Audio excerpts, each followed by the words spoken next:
last time I talked to her.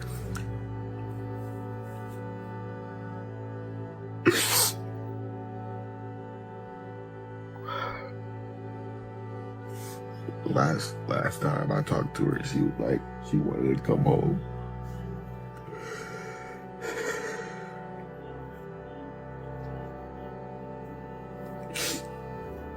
She said she wanted to come home.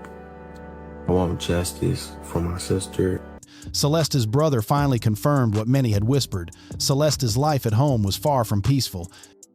He said that Celeste didn't like it at her house at all. She always wanted to come live with his dad. He described years of tension between their parents, separation, resentment, and control. According to him, their father fought hard to get Celeste to live with them, but her mother didn't let it happen. You don't like her mom. Her mom used to abuse her. Like, she always wanted to come, for our dad. She always wanted to live with our dad. He didn't sugarcoat it. He said that Celeste was abused and she felt trapped. Running away became her only way of escaping. Because of this toxic environment, Celeste ran away on and off. It was a cycle. Celeste's half-brother also revealed that their dad was in a deep battle trying to get her. He wanted her safe. He wanted her away from whatever was happening in that house. This is actually her right there. That's my dad. Well, we got the same dad, but that's her right there. But every time they tried, the situation turned into conflict. He said the mother kept her isolated, that she didn't want her to have contact with her father's side of the family. He framed it simply, you know how it is when parents separate and don't want anything to do with the other side. That's how the distance grew. And that distance created a gap wide enough for danger to slip in. With a heavy heart, he revealed that by the time Celeste was in her early teens, she had already run away several times. Each time, it got harder for her family to track her down. She got a new number, knew everything. He remembered getting back in touch once by chance, not through police or parents. And at first, she sounded okay, but when he pressed for details, like where she was or who she was with, she wouldn't say anything. I don't even know where to start from. It's crazy. I was expecting my sister to be dead, but stuff was still seeming all right. I'm like, tell me where you at? Where is you at? Where's you at? She's not telling me. He said she was slowly telling him things, like someone afraid of being overheard. And then came the last conversation, the one that keeps echoing in his memory. The last time he talked to her, she said she wanted to come home. That was it. No coordinates, no goodbye, just the same words repeated over and over. I want to come home. I'm guessing he was holding her hostage. It's crazy.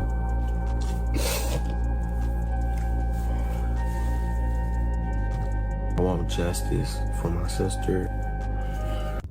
He said she sounded scared, desperate to leave wherever she was. He also added that he believed she was being held hostage by someone. It makes sense why he said that, because when someone says, I want to come home, that many times it's not just homesickness, it's a cry for help. He said that was the last time he ever heard her voice. The brother pieced together what little he knew. Celeste ran away after another argument at home. She stopped talking to family.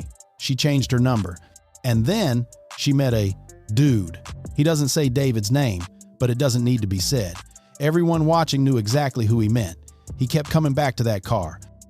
The Tesla's gonna catch everything, he said again near the end. He's not wrong.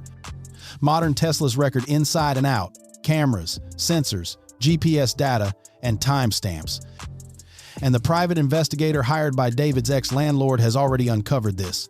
He knows who was the last person to drive that Tesla.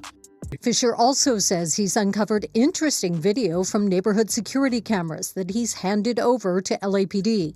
He says he knows who was driving the car when it was abandoned in late July, presumably with the body in the trunk. I'm certain I know who it is. I can't say, but there is surveillance from the 29th, and I'm certain I know who this person is. The private investigator claims to possess video evidence showing the final person to drive that Tesla, and the footage has already been handed over to investigators. According to Fischer, the recording came from nearby security cameras in the neighborhood where the car was eventually abandoned. The clip allegedly shows the vehicle being parked late at night on July 29th and someone stepping out wearing noticeably recognizable clothing. There were disturbing items, but there's a few things that were just like, will blow your mind. There could have been greater plans as far as getting rid of her, and it's scary, sadistic stuff. That detail alone suggests the driver wasn't acting blindly. They knew exactly what was in that car and what they were leaving behind. Fischer says the LAPD now has the footage, though no arrests have followed yet. Officials appear to be waiting on toxicology and forensic results before moving forward. Still, the tension is rising. Even Fischer himself hinted that an arrest may be on the horizon, and when a private investigator says that publicly, it doesn't sound like speculation. It sounds like a quiet warning that the clock is running out for someone. This is giving hope to Celeste's brother and everyone who is waiting for Celeste to get justice. In the middle of all this pain, he stopped and looked straight at the camera. He said, "Make sure y'all talk to your parents and really tell them how you feel. Don't just run away." It was a warning disguised as advice, a message from someone who just lost his sister. What's your opinion on this case?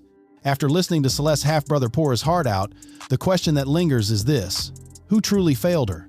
Was it the people who ignored her cries for help, the ones who let her slip away, or the person who took advantage of her when she was most vulnerable? Because after everything we've heard, it's hard not to wonder who's really responsible for the fate Celeste met. Comment below, subscribe to the channel, and I will see you in the next video.